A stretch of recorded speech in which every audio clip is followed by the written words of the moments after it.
Hey y'all, if you're new here, I'm Shayna and I'm reviewing Love and Hip Hop Atlanta, whatever season, whatever episode, whatever. We back at it again to basically have like the same conversation again about Joc again. I'm gonna say this.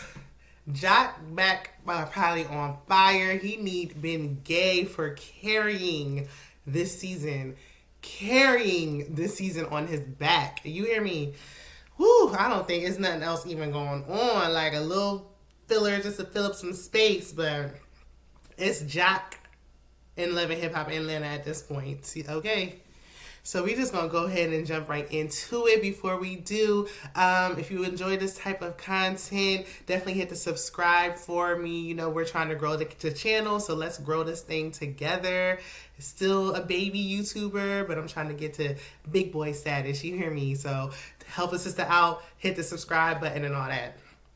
So we started the episode off with Yandy and Mendici. They trying to buy back the block. They already have a location down there. Excuse me. Y'all know I'm still overcoming this cold. I apologize. But they had a location in downtown Atlanta. They opened up a restaurant next door. So they just want to have a bunch of businesses for something. So while they're there, Mendici says little Mendici wants, all his parents, his biological parents and his step parents, because his mother recently moved down there. Yeah, when I say I ain't even trying to brush this wig or nothing. Anyway, his mother recently moved down to Atlanta where her boyfriend or whatever. So, little Mendici, according to Big Mendici, little Mendici wants his family together. He wants everybody to get along and talk. Since they're all down in Atlanta now. So we move on and we see that Sierra came to stay with Renni Rucci because they're both going through things with their mothers. They're just supporting each other with their issues with their moms. It was definitely nice of Sierra to come to South Carolina from Atlanta to support Renni, because we know her mom is like in hospital bound right now. We don't know what's going to happen with her after that bad accident, and Sierra already had enough going on with her mom, but it's definitely good to when somebody understands what you're going through and then they still try to help you out and be a supportive friend. So Joc and Kendra are meeting with the pastor about this loose baby that wasn't that damn loose because Kendra knew about it. But okay. Kendra admits that she's angry and she's embarrassed. I think she's angry because she's embarrassed. Like, you're embarrassed that this came out, so you're angry. You weren't angry until this came out, and now you're embarrassed, and now you're angry about it. Girl, if you're not going to go, just hush. Let him do what he want to do in peace, please.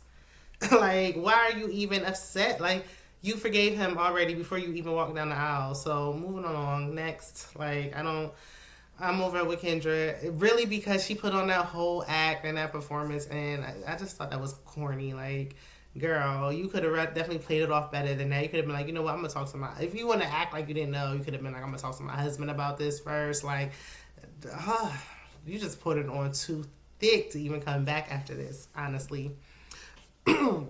So their new issue is with Mita, because the dates ain't adding up.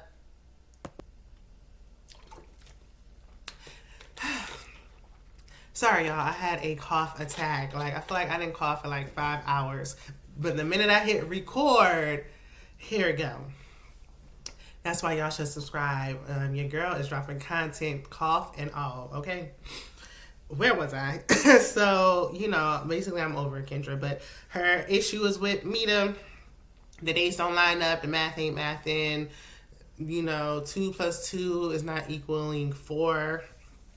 Everything is all over the place with the dates. Like, she bringing up when he was married before and his ex-wife, and when they got together, them dates didn't seem like they was about to line up either. I don't know what's going on.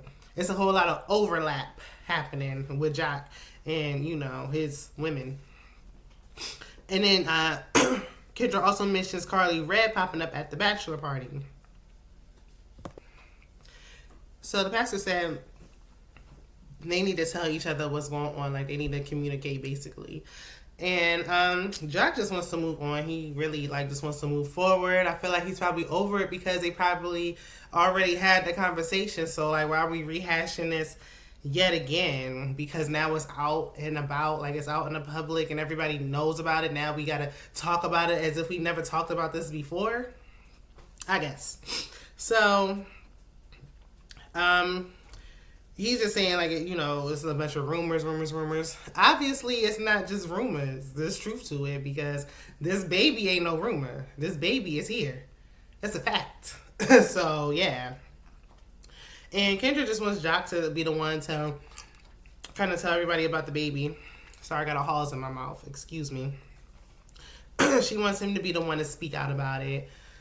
That's why she just shouldn't have said anything. She should have just played it off and been like, let me talk to him about it. Let me see what's going on. Let me, no comment. It's not my space to speak about it. Anything. Something other than what she did. Honestly. So, we go on and we see Yandy with her family again. It's back and forth with the same old conversation. Basically in 10 different ways. So, Yandy feels like her family is blended enough. And speaking of blended families, shout out to my IG page, Black Blended Families _. I'm here for the blended family of it all. I support it. I love it. I love when people get second chances at love and, are able to come together for the kids and everything and just blend their families. I love to see it. I have an entire Instagram page for it. So definitely here for it. It's just something about Yandy though. I don't know what it is, but something about her and them and this. I don't know. But she says they blended enough. She don't need to meet with nobody. She don't want to do it. At least she's not being fake about it. So I can appreciate that. So Mendices is asking little Mendices all these questions. And, she's just it's really Mendici that wants to meet and not really little Mendici. So she knew that he was lying. In her mind, she feels like he's lying. He's a fibber. Just listening to what little Mendici was saying. I think it's, mature of Mendici to want to meet and get together. They're saying she's engaged. She's going to marry the guy. I do think it's mature of him to want to get together and get to know her new fiance and everybody be on one accord because little Mendici is still a child. And it's just good for everybody to be on the same page for him. So I think, it's good co-parenting for them to do that. But if everybody's not ready, everybody's just not ready. And if little Mendici's not ready, he's just not ready. So Joc is explaining. I had missed a couple of seconds and I didn't know who Joc was talking to. I guess his friend. He was explaining about his one night stand yet again. Everyone's just confused about Mita. His friend was like, what? Because his friend asked, is it true or something like that? Or Joc was like, it's a rumor. And then his friend was like, oh, it's a rumor? He was surprised. And nobody knows what to believe. Nobody really knows what's going on with them because it's just so sketchy. So the friend thinks that Joc should sit down with Mita and Kendra. What do you have to lose? Nothing. And y'all need a storyline for the show, so y'all gonna meet. Next, Lil Mendices is discussing how he felt with Yandy outside about how, was when his mom got hit on the reunion show years ago, and how it affected him when he was younger. He was looking at her sideways and he should have been, that's your mother. At the end of the day, Yandy is your stepmother. She's been in your life since you were small. All that's great. That's your mother at the end of the day. So I understand you feeling away as you should. And Yandy understood that as well. And he just thinks it's too soon for them to have dinner with his mom and his future stepfather. So put it on the back. If he's not ready, put it on the back burner. If Mendici wants to meet the fiance, just to get to know him and to know who's around his son, I think that's fine. Having all of them together, I think it's unnecessary. So, yeah. And then Kendra met with Joc's sister to talk about the situation again. Joc's sister asked, if the dates with Mita just overlap, what you gonna do? And she was like, I'm gonna leave. Ken can go. You ain't going nowhere. We don't believe you, boo. You need more people. We don't believe you. Stop. Who are you trying to convince? His sister or yourself? Or both? You're not convincing anybody, not even you. So Sierra went back home to be with her mom. She was saying after being with Renni, it really made her appreciate, her mom, and she wanted to see her. Her mom is doing better, which is good. Then Eric showed up, and he had roses, and Sierra's still like fake mad, and she's dissing the roses, talking about they dying and stuff. Like every time the man makes effort, she like shoots it down. I don't know. So he surprised Sierra with the condo. And, he doesn't even want a condo. He's been adamant that he has not wanted a condo. He didn't even want to leave out of their dream home that they were building. Which I'm like, how did y'all even get on the same page to build a dream home? It seemed like y'all ain't on the same page about nothing. Not nothing. She's not happy with the condo. She says it's too small. She didn't have no input on it. Like, he's still not hearing her. Will anything satisfy her? Like, I get it. Like, it's a big decision like that. I would want some input too. But what will make you happy? Like, you complain about everything the man does. Like, he's putting up with a lot to have, like, no ties to this woman. He don't even have children of his own. Like, he's taking on a lot. He moved from New York to Atlanta. It's just a lot. So I definitely feel for him. And she can at least see where he's coming from. Just like he tried to understand her side as well. And I understand her side. Safety comes first, but like, they just don't seem compatible. She seems to complain about everything he does. And she just jumps from relationships to relationships so fast. Like, I don't know. I don't see it lasting, but that's just my opinion.